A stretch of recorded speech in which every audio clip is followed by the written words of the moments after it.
Okay, everyone, hello, welcome. This morning, I'm Rachel Beatty-Riedel, the director of the Einaudi Center for International Studies at Cornell University. And on behalf of the center and all of our panelists today, I'm really pleased to welcome the audience and thank our participants in this Global Challenges to Democracy panel, perspectives from Europe, Asia, Africa, and Latin America. I want to particularly thank Ken Roberts, the director of the Latin American Studies program, and the Richard Schwartz Professor of Government at Cornell for his intellectual leadership and for all of our wonderful Einaudi Center team producing this and helping us to organize it. Now, this conference is part of an ongoing research priority within and across the Einaudi Center, led by Ken and colleagues across all regions, and in particular through the Institute for African Development, the Institute for European Studies, and the Southeast Asian Program. And the goal is really to focus across regions, across the globe today, in order to address the challenges to democracy in this contemporary moment, as well as factors of resilience. And of course, the timing for this truly cross-regional approach is absolutely critical as we face unprecedented challenges to democracy in many advanced industrial democracies, not least in the United States, and challenges that are unique in their scope and combination of threatening factors. And this uniquely cross-regional perspective here today is indicative not only of the nature of the global condition of autocratization and democratic backsliding, but also, I would say, the necessity of comparative analysis to go beyond regional or exceptional understandings of regime transitions and to put it into conversation in a global context regarding world historical time, the sequencing of neoliberal reforms, and the exponentially expanding reach of petro-oligarchs, and the turn to extra institutional recourse, be it populism or challenges from non-state alternatives, such as opportunist Islamist groups in West Africa or the Proud Boys in the United States. With a very warm welcome, then, I want to leave it there and hand it over to Ken, who will tell us a bit about the trajectory of this initiative and how it fits intellectually into evolving theories of democratization and retreat. Thank you, Ken. Okay. Well, thank you very much, Rachel. And I want to thank the Einaudi Center at Cornell for helping to sponsor this and the ongoing discussions we've been having about democracy and the challenges to democracy around the world. This workshop today is really an outgrowth of a series of conversations that we've been having at Cornell about democracy and its challenges, not only around the world, but in the United States as well. And in some ways, this is an explicit effort led by the American Democracy Collaborative. And if you want to learn more about us, you can just Google the American Democracy Collaborative and you can see more. But we've made an effort to try to bring together scholars of both American and comparative politics to try to cross-fertilize ideas and share what we know about the conditions that foster and undermine democratic governance. And in many respects, the seminar we're having today is a follow-up to a major conference that was held at Cornell a year ago on the US case, and that has produced an edited volume that is now forthcoming from Cambridge University Press entitled Democratic Resilience, Can the US Withstand Rising Polarization, edited by Suzanne Mettler, Robert Lieberman, and myself. So today we'll be focusing more on the broader comparative and international dimensions of challenges to democracy.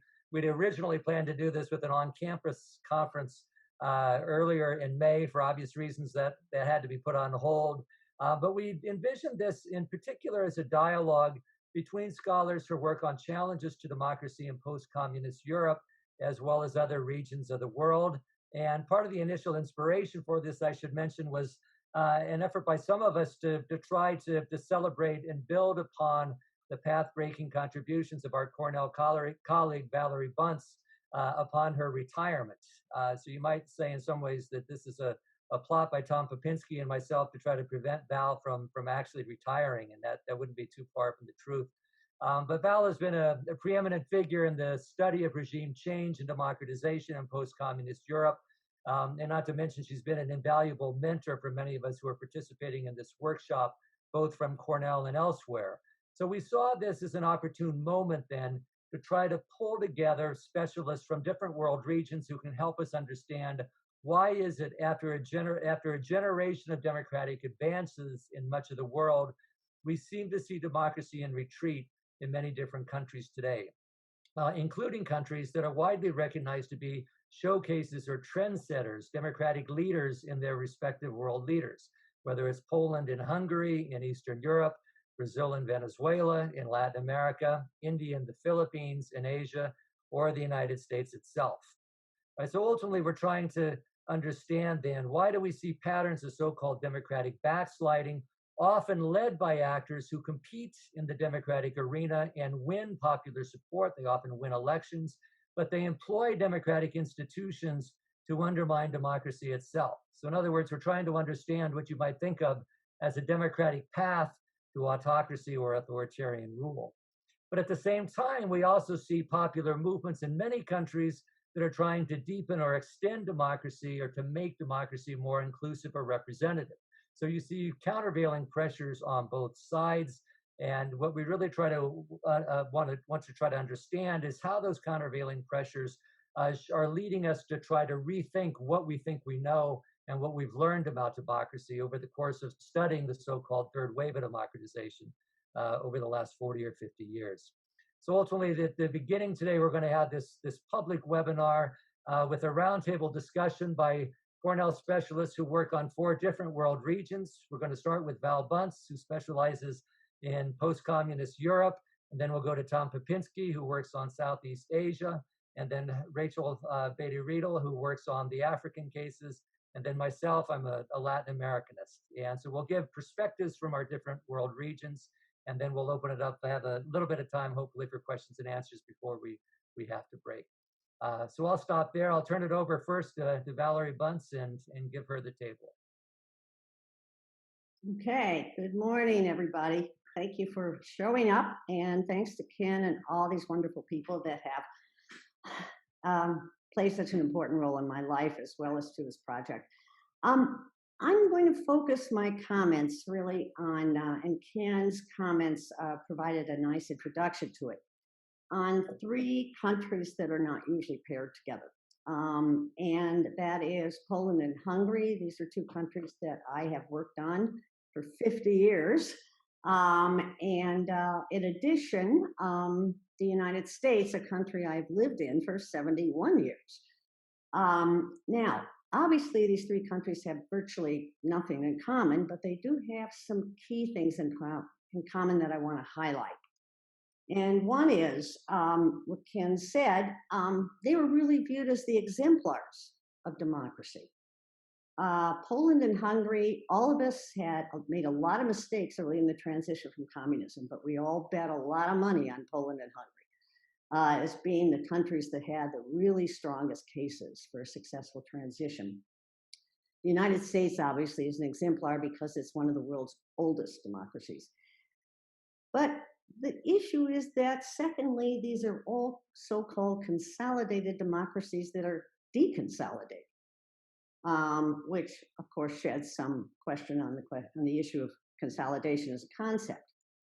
Finally, and this is what I'm going to focus my brief comments on, all 3 countries have experienced the rise of, and different people and different papers in our workshop call this different things, but I call it majoritarian ethno-nationalism.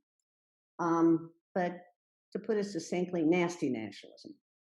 It is this final similarity that I really want to talk about. And let me set the theoretical stage, because part of this project is about looking at the way we understood democratization in the early stages of the transition and the kinds of challenges we have to confront now. So I'm going to go back to Dankert Rustow. 50 years ago, he wrote a groundbreaking piece. And you know, I shouldn't admit this, but I read it in graduate school when it came out. He's really the father of third wave of democratization analysis. And he argued, and it was one of the few things in that article he took a strong, clear position on. And that is that democracy only becomes a political possibility when the country is united, the nation is united, and state boundaries are settled. In his view, therefore, nationalism plays a foundational role in the rise of democracy, largely because it clears some political underbrush. Nationalism defines membership in the political community. It forges trust among members who, as Ben Anderson, one of our former colleagues, often reminded us, which are often strangers to one another, but nonetheless feel this bond. It establishes spatial boundaries of that community and political authority. It empowers citizens to demand political rights, and it grants states the incentives and resources to deliver those rights in exchange for a legitimate claim to rule. But observation two, the problem is that Rustow and other analysts of transitions to democracy made two mistakes. One was how they envisioned the process. Somehow, every influential factor they imagined, whether it be nationalism, political leadership, civil society, international actors, and somehow every challenge that was surmounted for good. For example, a nation united remained somehow united. In many ways, I would say transitologists embrace the motto of New York State, Excelsior, onward and upward. They did not have a real sense that the struggles would continue.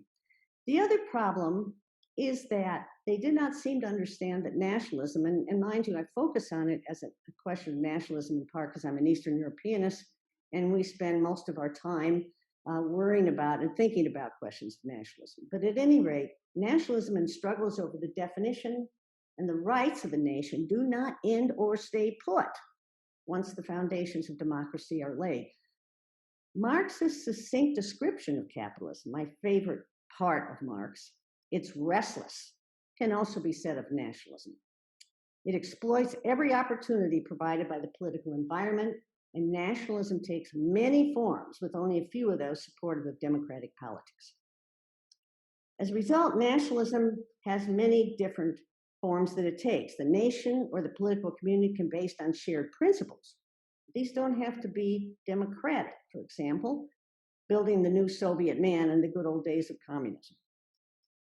It can be ethnicity, religion, language. It can be minority project, which is really where the bulk of the literature has focused, especially in Eastern European studies, but it can also be a majority project. And the definition of the nation can shrink or expand the size of the nation.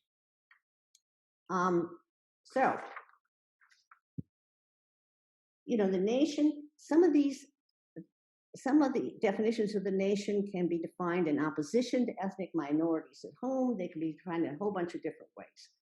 The real point is also that the ethnic versus the definition of the nation that focuses on principles does not have to be one or the other. Since the founding of the United States, for example, the nation has been defined in civic and ethnic terms. Thus, the national question cannot be settled any more than democracies can be consolidated. What we see in many democracies today, particularly in Poland, US, and Hungary, and we could also add Turkey in some other cases, is a particular form of nationalism that is in fact much more characteristic of authoritarian regimes, which says something about where these countries are headed and about the improbable alliances their leaders have. These authoritarian regimes include, for example, a regime and a drama that I analyzed for many years of my life, Serbia under Milosevic, or more recently, China under Xi. For want of a better term, I will call it this nationalism, majoritarian ethno-nationalism. What are the key characteristics? The nation is defined in ethnic and often religious rather than civic terms and uses the ethnic definition to calibrate rights. The nation is defined in opposition to ethnic minorities at home and various states and international organizations abroad. It's not just that this form of nationalism turns inward, it is actively hostile to international influences. Whether these influences be states, international organizations, immigrants, etc. The ethnic nation sees itself as singularly and simultaneously exceptional, yet victimized. This is a form of nationalism, therefore, that shrinks the nation and hardens state boundaries. I'll close now with just a few more observations about this form of nationalism. One is the powerful role of nostalgia. Ethnic majorities long for the good old days when the majority nation prevailed and traditional values held sway. Another is that leaders such as Orban, Trump, Kaczynski, or for that matter, Milosevic, play an outsized role in majoritarian ethno-nationalist movements. Part of the reason is they cultivate nostalgia and grievances. Another part is that they attack institutions already suffering from declining public trust. Still another is that they're unusually corrupt. And yet another, and I won't have time to elaborate on this, yet another is that oddly enough, their leaders are usually not true believers in the national cause. Instead, they are among the best examples we have in politics of a truly rational actor. Their goal is to maximize their interest, period, and they use nationalist appeals to achieve that goal. Okay, thank you very much.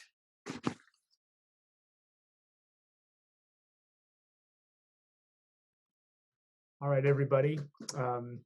It gives me great pleasure to offer a couple of thoughts on the topic of democratic backsliding, an issue that I've been thinking about for about a decade in the Southeast Asian cases and about 3 years and 9 months in the American case, well, maybe a little bit longer than that in the American case. It also gives me great pleasure to follow up on these comments from Val. Like Val, I am a Rostovian. Like Val, I read Rustow in graduate school. But what Val probably also doesn't know is that I read Val in graduate school too. And her book, her landmark book, award-winning book, Subversive Institutions, The Design and Collapse of the Soviet State, I believe that's the subtitle, is a really useful piece of work for you all to read to get a handle on how it is that regimes and states as well can collapse. So what I'll talk about here are a couple of insights that I can draw from the Southeast Asian cases. Southeast Asia is a region that has been democratic in imperfect ways and has had democratic experiences since its independence in the late 1940s and early 1950s. But the history and the experience has always been uneven. And since the so-called third wave of democratization, there have been a couple cases that have figured particularly prominently. These are cases where democracy was won through truly hard-fought battles. These are cases like Philippine democracy, won through the People Power movement in 1986. These are cases such as Thailand, which has had periodic bouts of democracy, military rule, tutelary authoritarian rule under a military guise, and so on and so forth since 1932. And the most important case, to my mind, the case of Indonesia, which for many years has been touted by me and others as not only the world's fourth most populous country, but the world's third most populous democracy and the world's most populous Muslim country. So it's troubling, it's distressing to talk about the cases of the democratic backsliding in these important contexts. In the cases of the Philippines and Indonesia in particular, these are cases that have been showpieces for democracy and its possibilities in the post-colonial world. But I want to highlight a distinction between the record of democratic backsliding in these two cases. The case that is more closely aligned to the phenomena that Val is discussing is the case of the Philippines under Duterte. This is a case in which a strongman-styled ruler campaigns on issues of law and order, promises to be ruthless with his opponents, is elected with a minority but a plurality of the votes, and once in office acts exactly as he said he would, going after drug dealers, other sorts of vice elements, hollowing out the freedom of expression and the freedom of the press, and in that way bringing what were always the fragilities of Filipino democracy into stark relief by showing how easy it can be dismantled. But that's not the case of Indonesia. Indonesia is another case in which comments and worries about democratic backsliding have been ongoing for about half a decade. But they don't come under the rule of a strongman authoritarian style leader.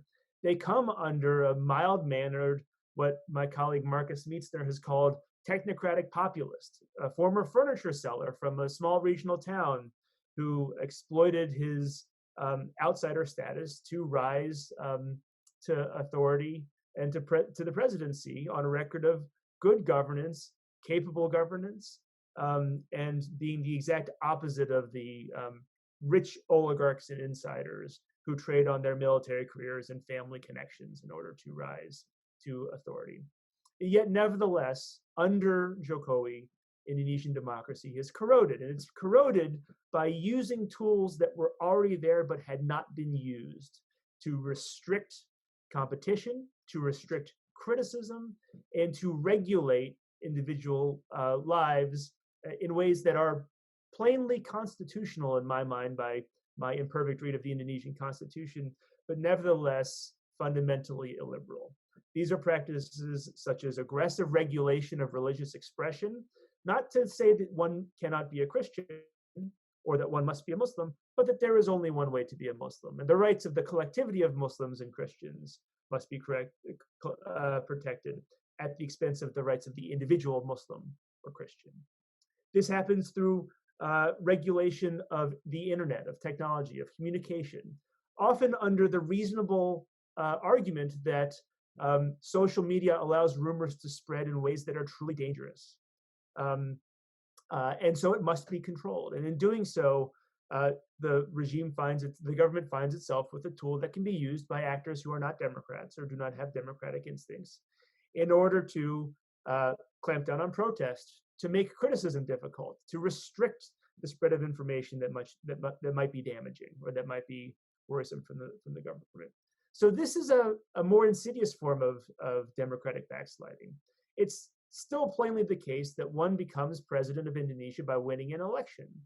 But the terms of that sort of contestation really violate the basic presumptions in our fairly spare comparative politics models of what makes a country a democracy. The elections have to be free and fair. There has to be rights of contestation. You have to be able to participate and you have to be able to access information. Each of these things is being threatened in Indonesia today.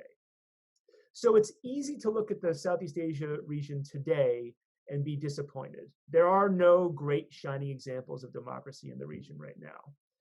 But it's important to note that the ways that democracy has backslid or declined or eroded from within are not simply attributable to the rise of a Trump or Bolsonaro style politician who promises to break everything from the inside. Sometimes it comes from somebody who promises to fix everything from the inside. But once he finds himself in that position, discovers that it's hard to do so, and he has some tools that he can use in that service. I'll close by talking about the role of norms or informal institutions. We often hear that in the United States today, our governing norms that allowed American democracy to function imperfectly, but as a electoral democracy in which voters held politicians to account and institutions held one another to account, have eroded. We can argue about whether or not Trump caused it. We can argue about whether or not Newt Gingrich caused it. We can argue about whether or not this actually goes back to the Gulf of Tonkin resolution. So however you want to talk about when these norms started eroding, we often hear that they have been.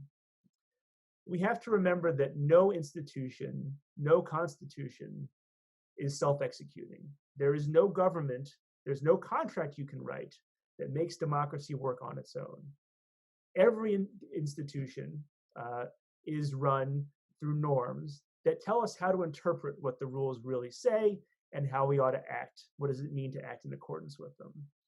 And the discovery that norms aren't working as we thought they were should lead us to think more carefully about what those norms really were in the first place. And this is a topic I think we'll talk about more throughout the course of the day. Thanks, everybody. Okay, everyone. Thank you so much, Tom. I'm happy to follow up on that precisely. Is the screen share okay? Does it look? Okay, great. So this is really wonderful to follow so many colleagues that I've been interacting with in my mind and in words for a very long time. And really the themes travels so well across the regions, which is why I think this approach is particularly apt to understand these global challenges and the moment that we're in. So I want to take the view to extrapolate from what's happening in Africa. And to do that, first I would argue that this is a bit difficult to see, but it's the VDEM Liberal Democracy Index. And it goes back from 1980, when we might see the concentration at the bottom of the large majority of single party and potentially personalist echoes of military regimes concentrated around the 1.1 to 0.2 level. Now, in the 1990s through the 2000s, we had a lot of movement up. We really did. And I think that that was significant. It was meaningful, and particularly countries kind of above 0.6, the Benins, the Senegals, the Zambias, the Malawis, where you had significant transitions that allowed transformation of power. Now, I've been arguing for the last several years that there wasn't that much backsliding happening in sub-Saharan Africa. There was a large degree to which that middle range stayed the kind of electoral autocracies that we expected them to be. But in the last few years, I would say that the movement of the top performing democracies has significantly declined in very worrisome ways over the last few years, 2 to 3 years, and particularly in places that were democratic standouts like Benin. South Africa has declined, Ghana has declined slightly. And so in these ways, there are concerning trends that parallel the types of movements that we've just heard from Val and from Tom. Now, the average across sub-Saharan Africa has maintained around the 0.3 level, and that's because of this kind of bottom heavy and middle stability. But what we're talking about today in terms of modes of autocratization is significant, and it's happening in key cases. And you can see in this decline, just zeroing in on a few cases like Benin, this really steep drop off in the last few years under the current President Talon. Here, 2020 isn't even measured, but in 2019, the rules changed for political party competition such that only the presidential supporting parties were elected. So it's basically a single party, dominant party legislature. And we see those kinds of cases happening with more frequency in these really key kind of well-performing cases. Here too, we see in Freedom House measures major declines in Benin, Mozambique, Tanzania, Burkina Faso, Guinea, Mali, and Nigeria. So cases that we care about. Now, what does this mean? What is happening, and how does it relate to global trends of democratic backsliding? The first thing that I would argue is that there is a change in the modes of autocratization. There's a change from what we might have seen in the second wave, largely coups, right? Military takeovers, right? The use of coercive force to seize executive power. That has transitioned to exactly what Tom was just describing, the use of nominally democratic institutions, things that were put in place in the transition to multi-party competition in the early 1990s, to use executive presidential decrees, the legislature, the courts, bureaucracy, in order to centralize power and limit civil liberties and political rights. So we see this in many places across the world. This is not unique to Benin or to Zambia, but we see the use of Supreme Courts, of constitutional courts, of lower level courts to limit rights, to rule in favor of supermajorities in the legislature. And we particularly see the use of the legislative agenda to pass laws that are limiting the space for civil society groups to claim their democratic rights. So laws that limit the transfer of information across technological devices, laws that limit the rights to strike, limit the rights of labor unions, all of these are happening in sub-Saharan Africa, and they're happening in other regions.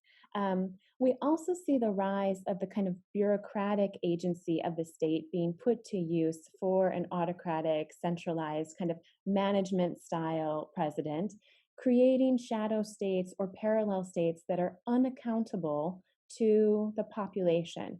And in this way, too, civil society, as they're being cracked down upon in this legislative arm, is less able to monitor the bureaucracy of the state and claim the kinds of governance outcomes that they would like to see because both of the shift into this less transparent parallel state of bureaucratic agencies and because of their reduced role and the kind of legislative or judicial threats that they face for operating. And particularly the final element that we see in terms of the autocratization by kind of nominally democratic institutions, again, relates to the points just being made about the use of presidentialism. This goes back to O'Donnell and many others. But what's surprising to me, and particularly when we think about parallels in the United States, is that it certainly requires the support of a political party, and if not a well-institutionalized political party, at least a political elite that aid and abet the centralization of executive power. So the strategic interests of a particular elite class surround autocratization by institutional fiat, right? So those, I think, tell us something about particular trends. What does it tell us about democratization theory and autocratization that's happening now? I would say that there are few robust democracies that are not under threat in sub-Saharan Africa, that this backsliding is happening in these institutional ways across the continent. I would say electoral autocracies have maintained stable. They've improved their ability to coup-proof and improved their authoritarian durability by using these same mechanisms, by balancing threats and incorporating more players within and using constitutional maneuvering to legitimize their rules, using the courts to extend third terms, to defy constitutional limits, to presidential term limits. And I would say that the global pressures that might vary by linkage and leverage measures are diminishing. The international pressures, particularly to highly susceptible donor countries, are diminishing. And what's interesting is the degree to which the regional players, such as ECOWAS, for example, in West Africa, are putting pressures on the coercive use of force. So the recent coup in Mali in August, for example, ECOWAS responded strongly, put on sanctions, because the strategic interests among this elite class recognize the shared interest in the institutional mode of autocratization. No one wants to see the coercive mode of autocratization reemerge because that presents threats to existing power holders in neighboring countries. So that's a kind of dangerous example that regional neighbors don't want to see, the autocratization by coup, whereas they support potentially or stand by autocratization by institutional durability. So this contestation over formal institution focuses strategic action. And we see that both in the comments that were being made about the potential for these moments of contestation to be inclusionary, to be expansionist, because they do require the not taking constitutions or democratic institutions by name and accepting their value as democratic, but that they do require democracy to make its own normative value through democratic actors. So it presents opportunities over third term debates. This is where we see a lot of mobilization by opposition actors. We see battles over judicial appointments. These are all cross-regionally apparent. We see them in sub-Saharan Africa as moments when civil society members rise up, opposition rises up, but their opportunities to do so are being restricted through these institutional measures by centralized autocratic presidents and their elite counterparts in political parties surrounding them. So thank you very much. Well, thank you, Rachel. And I'll go ahead and give the last presentation here, then we'll open it up for some questions and answers. I know a number of questions have been posed through the Q&A function on the screen. So if you'd like to submit a question through the Q&A function, we'll go ahead and have a chance to try to respond to at least some of them. Let me just say, I was part of a generation of scholars that was really trained to study democratization, to study, in other words, transitions to and the consolidation of and the functioning of liberal democracy. In fact, my very first semester in graduate school at Stanford, I took a course on democratic transitions with O'Donnell and Schmitter, and actually the very year that their famous book was published in 1986. Now, of course, O'Donnell and Schmitter were famously cautious and tentative. They labeled their book Tentative Conclusions about Uncertain Democracies, and that made sense at the time. They were writing in the 1980s. But as the third wave proceeded, and in particular as it spread away from the early starting points in Southern Europe and Latin America, and then it spread to East Asia and Eastern Europe and to Africa and other parts of the world by the 1990s. And I think as the third wave spread across the world to an increasingly large number of countries, many of them in what you might think of as rather unlikely places, given the pre-existing theories of democratization, I think that ultimately you saw also that the third wave seemed to be more resilient than people initially expected, especially in Latin America, where there's a long history of pendular swings between democracy and authoritarianism.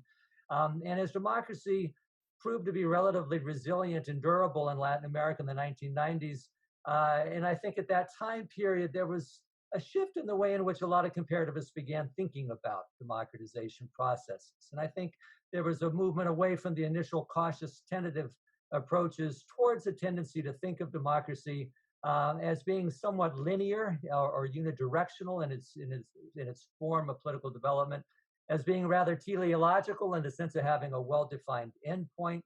Also thinking of democracy in endogenous terms. In other words, that democratic practices would endogenously generate and reproduce binding democratic norms, and then also static conceptions of democracy. In fact, the whole concept of consolidation, as Val mentioned earlier on, we should be rethinking that concept. When you see clear pressures, if not necessarily evidence of backsliding in a place like the United States, I think what you realize is that any static conceptions of democratization are problematic.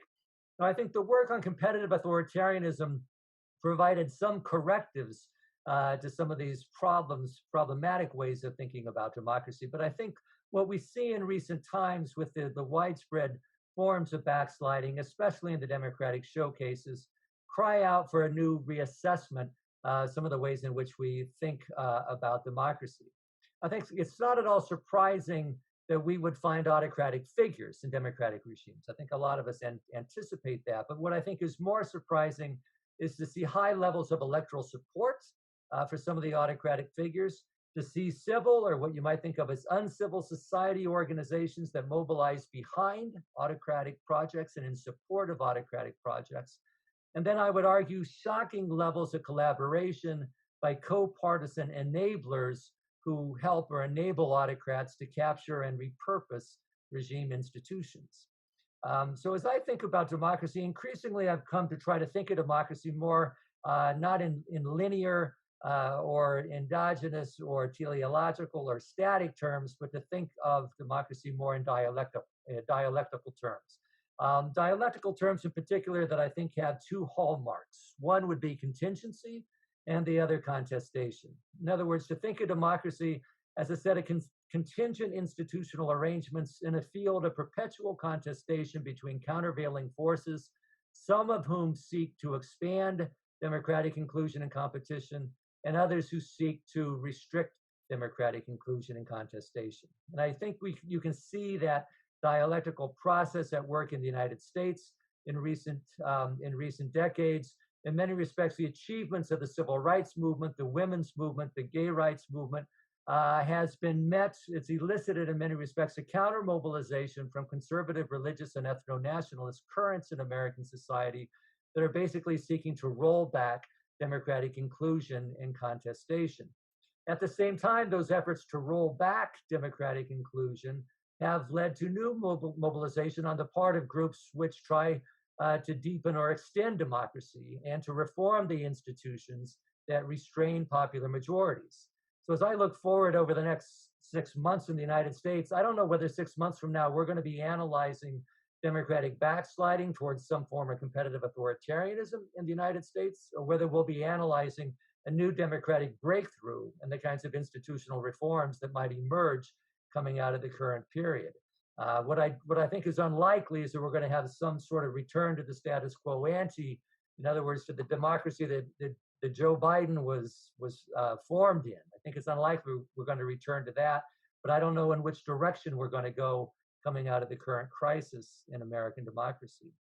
So I think we can see then this dialectical process and these countervailing forces at work, certainly in institutional spheres, where you see the politicization of regime checks and balances, where every institutional lever that is designed to be an instrument of horizontal accountability can be repurposed to be an instrument of partisan advantage or an instrument of an autocratic project.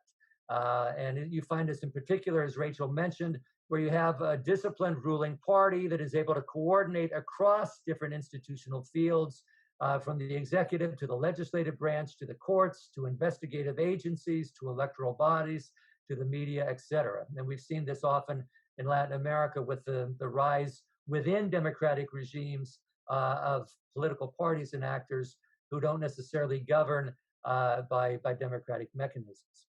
I think we also see the dialectical process in civic spheres, where you see not just a civil society that tries to advance and defend democracy, but also an uncivil society that can be mobilized behind autocratic projects. And so we see dynamics of mobilization and counter-mobilization within society itself as society becomes polarized between more and less democratic camps, or camps that want to expand or restrict democracy itself. And a number of the papers that we'll be talking about later today look at some of these dynamics. So just to say a few words then about my own region of Latin America, and the question of populism often comes up. I think populism itself is part of this dialectical process that I'm talking about, because populism often emerges as a challenge to liberal democracy, but it does so within democratic institutions, and it always does so in the name of democracy itself, alternatively conceived as an expression of popular sovereignty, however the true and authentic people might be defined by populist figures.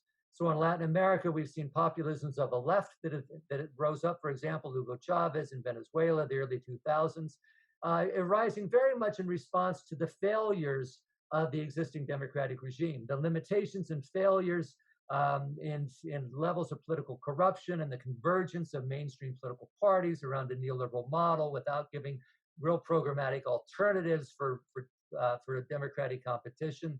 So in many respects, the failures of democratic representation and democratic performance opened the door to populist challenges in the name of democracy itself, and yet a form of governance that became increasingly illiberal and anti-democratic over time in the Venezuelan case. More recently, we see the rise of new right-wing populisms that are stirring up opposition in contexts of systemic corruption or very high levels of insecurity and crime. So it's what some people are calling punitive populisms in Latin America, restricting civil liberties and denying citizenship rights for certain groups within society. And so you can see different populisms on both the left and the right that are challenging existing democratic regimes, but doing so very much in response to the failures and flaws of those democratic regimes themselves. So I'm going to stop there so that we can open it up for questions and comments. And so as I said, if you have a question you would like to pose, feel free to go ahead and do that. So I don't know, alternative, my colleagues, if you've had a chance to just look over the questions as I was talking, if you'd like to select one to respond to. Maybe what we should do is each one of us identify a question that sort of picks up on some of the points we were making, and we might try to respond to those in turn. So could we start with you, Val? Is there one in the list that you'd like to have a chance to try to respond to?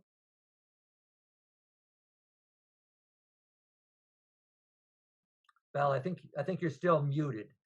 So if you could just unmute yourself. There I go.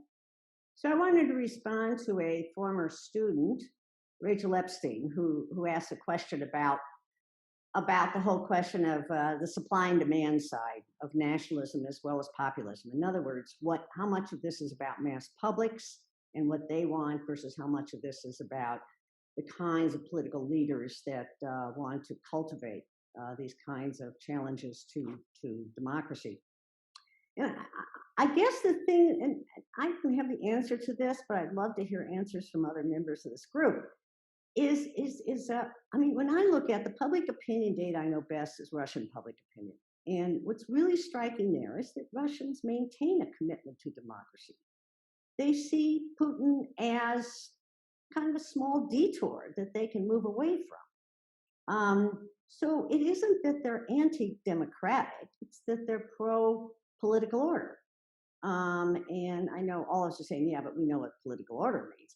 But the fact is that they embrace many aspects of democracy, but at the same time, they feel that the kind of crazy democracy of the 90s, as my student Alex Matosky talked about, kind of crazy, had written about, the kind of crazy democracy of the 90s in which everything was falling apart, economic, political, social, you name it, they don't want that. And so I think that a key issue is that there is a demand for, you might call it autocracy, but it's demand for things that support autocracy given a quite ambitious leader and party. Yeah. So I think it's the meeting of both. I think that, but I think the publics play a much more important role than we've often talked about. That's it. Leave it there. So I want to respond to two questions, one from Errol Henderson and one from I forget who the other one the question is associated with, but I'll try to do it quickly to give us some time. So Errol asks how I'm measuring democratic backsliding, and I can answer it narrowly, but also more broadly. The trick of measuring democratic backsliding, of course, is that our best way of understanding democracy itself and its presence is by parties losing elections. But that only happens periodically. And we think that democratic backsliding can happen not only at the moment of the election, but between elections that happen themselves. And so when I think about the Indonesian case, and when I think about the American case as well, but I'll talk about the Indonesian case, democratic backsliding I measure by the progressive rollback of freedoms and liberties that are essential for the conduct of the type of election, which won't happen again in Indonesia until 2024. And so I think that we're not at the level of anything as dramatic as that particular thing in the United States. But that is the way that I think about, that's why it pays to be vigilant even when we're far out from an election, because the things that happen in the quiet times are the things that shape how the election will happen. The other question that we saw is about socioeconomic inequality. What is the role of socioeconomic inequality in explaining contemporary democratic backsliding? And, I was thinking about the Trump campaign's comments about law and order and how they interface with what is presumed to be his strongest social base, which is white, working class, non-college degree holding Americans. And honestly, I do not believe that law and order as a slogan, as a statement, is designed to appeal to that group. In the same way that Duterte appeals to principles of law and order, and the same way that Bolsonaro appeals to law and order, I think that this is a message that is designed not to win over a base, but to win over a different social class. One that has ironically played a very large role in our understanding of, if there are social foundations of democracy, it's the middle class, the upper middle class, that is supposed to be responsible for that.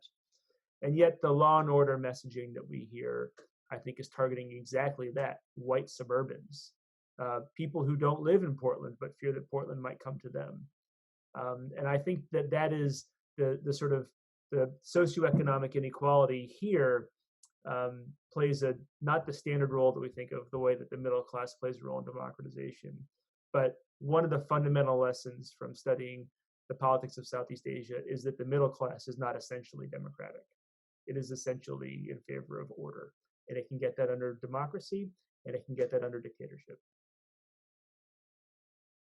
Tom, I'll follow that exactly. I was just about to quote Huntington in terms of Huntington, 1968, thinking the most important political distinction among countries concerns not their form of government, but their degree of government.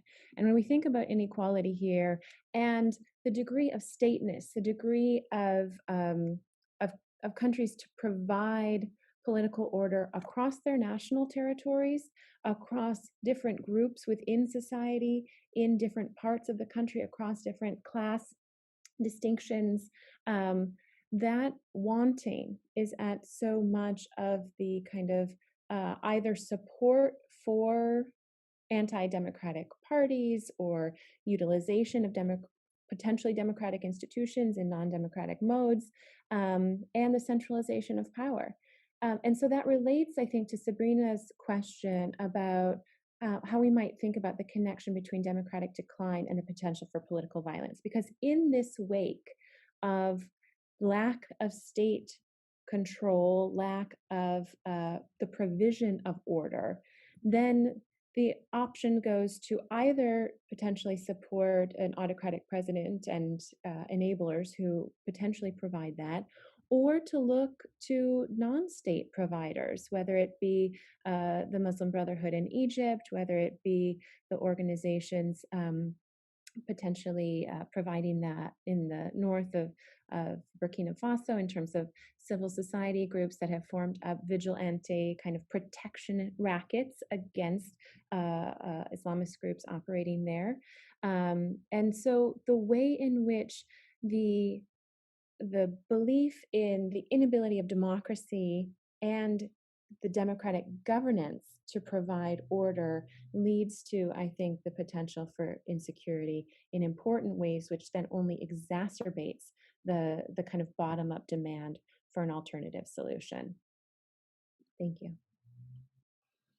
So let me just try to respond to a couple of the questions. We've got some very, thought-provoking questions that have come forward to us. One, just to follow up a little bit on the question of the inequality, which as social and economic inequalities, which are woven through a couple of the different questions.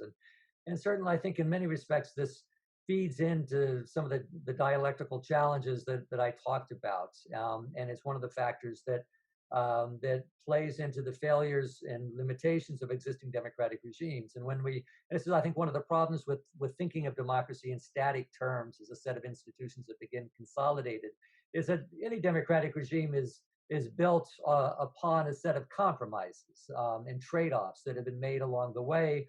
And it's often the fault lines created by those compromises and trade-offs that set the stage for new patterns of contestation down the road. And certainly you see this in Latin America with the extraordinary inequalities, even in a context where much of Latin America turned to the left and made real efforts to try to do some redistributive reforms in the early 2000s with some progress in terms of new inclusion. And yet you saw how difficult it really was to advance very far with that. And ultimately, the democratic regimes in Latin America, there's still a striking level of social and economic exclusion, even in context of political inclusion.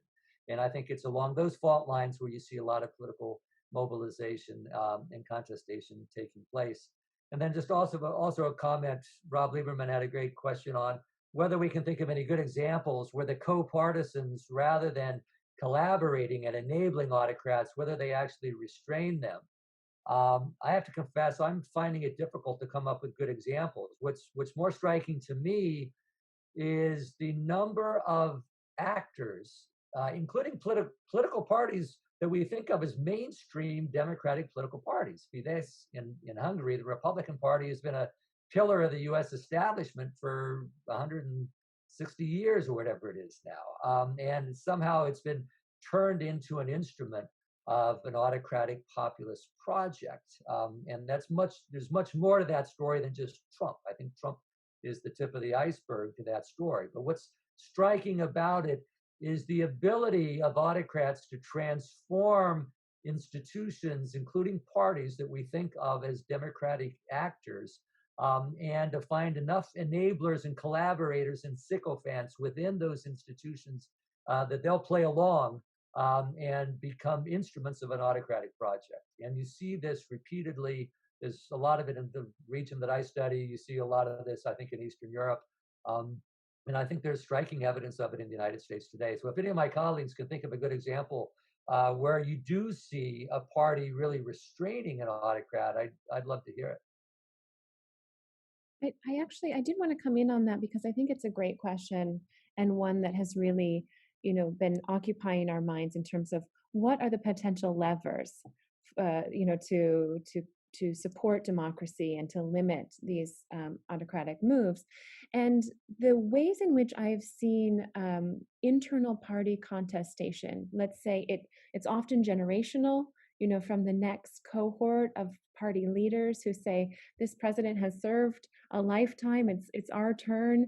No to the third term, we're not going to vote for that. We're going to put on the blocks through the other legislative or judicial realms that we control.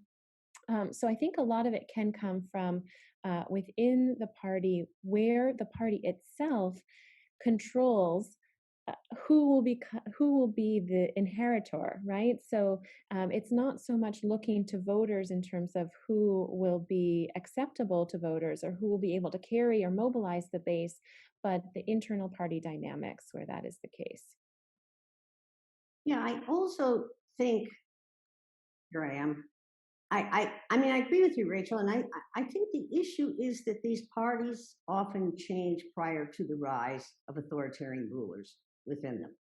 In other words, we talk a lot about the decline of competition between parties, but there was decline of competition within parties. And that, prefaces the rise of some of these leaders. So the takeover, in a funny way, happens before the person gets in power. That certain groups within the party have devoted an enormous amount of time and energy to, in effect, controlling the internal mechanisms of the party. And then the leader comes along. So I think it works both ways. I think that happened in the Republican Party. I know that happened in Fidesz in Hungary. And it's certainly a good way to describe law and justice in Poland. So the question is, I think what you're implying is that at what point can we get more contestation within parties? At what point can we get more competition within parties that kind of, in effect, opens up parties becoming more effective, possibly more effective political forces? So I'm struggling to come up with a clean example of a party that itself has restrained its own leader, but a very common story is for partisans to reject the party and form their own. So the challenge ultimately comes from without, but starts from within. I'm thinking about Cardenas in Mexico, who, a PRI stalwart, son of Lázaro Cardenas, who eventually leaves the party and mounts a challenge from outside. I'm thinking of our literature on democratization, the book that Ken referenced before on tentative conclusions on uncertain democracies made the point that every transition contains within it a division within the regime at some point in time. I think Americans are thinking right now, what is the division that's going to matter within the Republican Party? How can one incentivize some softliners to come over to the Democrats? And if you think about this in terms of a game of regime transition, I think you can clarify some of the stakes here. And it also, I think, will unfortunately reveal to you how far we are from that position at the moment. Maybe I'll just make a final point before we have to close. I think for a lot of us, as in looking at the cases that we study, part of what jumps out is that our whole understanding of institutional checks and balances and the separation of powers presumes that you don't have a disciplined party that is acting as an instrument to coordinate across those different institutions in ways that undermines the independence and the so-called separation. And so a lot of our thinking about the ways in which a strong man would be restrained by institutions, those assumptions, I think, begin to break down if you have a party that has a very autocratic project and that they're able to use every institutional lever that they control becomes a weapon to try to undercut the opposition and to gain control over other institutional levers. So I think it's a process that we see in a lot of different places, and it's clearly a major concern. I think we have reached the 12 o'clock hour. We've got a a busy day because there's a smaller workshop that is going to continue on after this, but we're going to be closing up now the public part of our webinar today. So I thank Val Bunce and Rachel Beatty-Riedel and Tom Popinski for being part of this. It's been a fun discussion. And so we'll close the public part now, and then we'll move into a smaller workshop in a few minutes. Thanks, everybody.